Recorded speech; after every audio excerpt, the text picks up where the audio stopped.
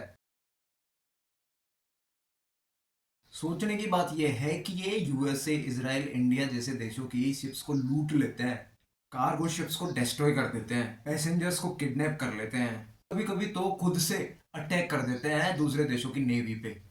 They target ships from around the world. It is a direct response to the Houthis' attacks on international shipping. आपको भी पता है, मुझे भी पता है, यमन जैसा देश इतनी पावरफुल नेवी बना ही नहीं सकता जो कि यूएसए, इजराइल, इंडिया जैसे देशों पर अटैक करे। तो आपको और मुझे ये भी पता है कि इन हूतीज को इतना बेहतरीन कवर दे कौन रहा है। इन तीनों के अलावा ईरान का सपोर्टिंग स्टाफ और भी है, लेकिन ये तीनों ही सबसे ज़्यादा इफेक्टिव रहे हैं ईरान के लिए। तो मिडिल ईस्ट में 4 नेशन ऐसे हैं जो बहुत ज़्यादा पावरफुल है: ईरान, इजराइल, टर्की और सऊदी अरेबिया। अब इनमें ना ईरान के कुछ अपने की प्लेयर्स हैं: Lebanon, Gaza strip, Iraq, Syria और यमन। ये क्यों की प्लेयर्स हैं ये तो आपको आगे समझ आ जाएगा, लेकिन सबसे पहला सवाल ये है कि ईरान भी मुस्लिम कंट्री है, बाकी अरब कंट्रीज भी मुस्लिम कंट्रीज है, फिर भी कुछ अरब नेशंस क्यों इजराइल को अपना सपोर्ट दिखा रहे हैं?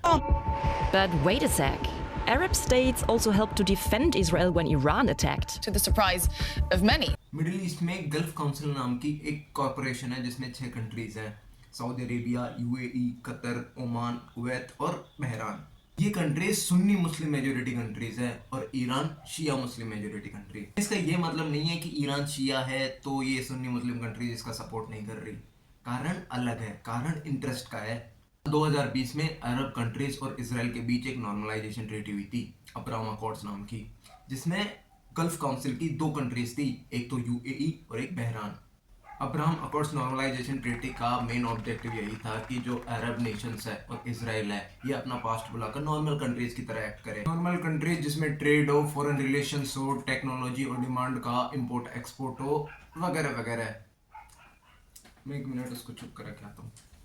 Israel Saudi Arabia normalisation treaty का मतलब था इजराइल और यूएसए की advance defence technology Saudi Arabia को मिलना। इसीलिए गल्फ काउंसिल के नेशंस ये चाहते थे कि इजराइल के साथ हमारे रिलेशन खराब ना हो।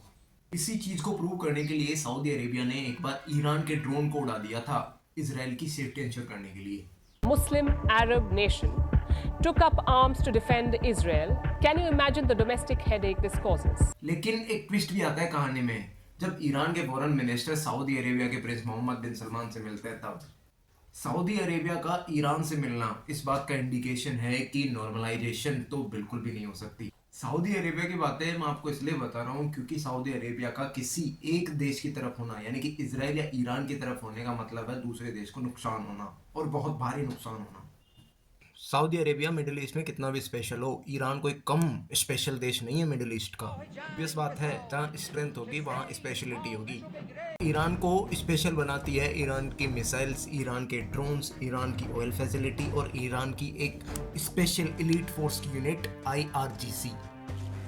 इसके अलावा ईरान को जियोग्राफिक सपोर्ट भी है। सीधा सीधा बोलूँ तो ईरान के पहाड़, रेगिस्तान, ओशियंस और लैंड फॉर्म्स। सीधी बात तो यह है कि ईरान जैसे देश पे हमला करेगा कौन? मिडिल ईस्ट की बहुत सारी कंट्रीज ईरान के टुकड़ों पे पल रही है। You can change your friends but not neighbours. ये कोट आपने कहीं ना कहीं पढ़ा होगा, सुना होगा। इस कोट को ईरान बहुत ही अच्छे से समझ चुका था। इसीलिए ईरान ने अपने नेबरिंग कंट्रीज में इतने स्ट्रॉन्ग यूनिट्स बना दी जो कि उनकी खुद की ऑफिशियल आर्मी से ज़्यादा स्ट्रॉन्ग थी। Iran's Shiite militias in Syria and Iraq have targeted Israel dozens of times over the past year. Yemen में हुतीस को सपोर्ट किया, गाजा में हमास को सपोर्ट किया, लेबनान में हिजबुल्लाह को बनाया, सीरिया में इस्लामिक जिहाद को बनाया, इराक में अल जिहाद खतीब हिजबुल्लाह को बनाया। के अलावा भी और भी यूनिट्स हैं, लेकिन ये पांचों ही बहुत ज़्यादा इफेक्टिव हैं। वैसे तो इन सभी कंट्रीज को इंटरनेशनली टेररिस्ट ऑर्गेनाइजेशन डिक्लेयर कर रखा है, लेकिन ये अपनी अपनी रेस्पेक्टिव कंट्रीज में बिंदास ऑपरेट करती हैं। It's used as the entry point for weapons that are supplied by Iran to its Houthi terrorist proxies. इसलिए हो सके तो शेयर कर देना कि जितने ज़्यादा शेयर होंगे उतने ज़्यादा शायद फीडबैक हो, और कहना कि कैसा लगा आपको, खुशी होती है। जय हिंद।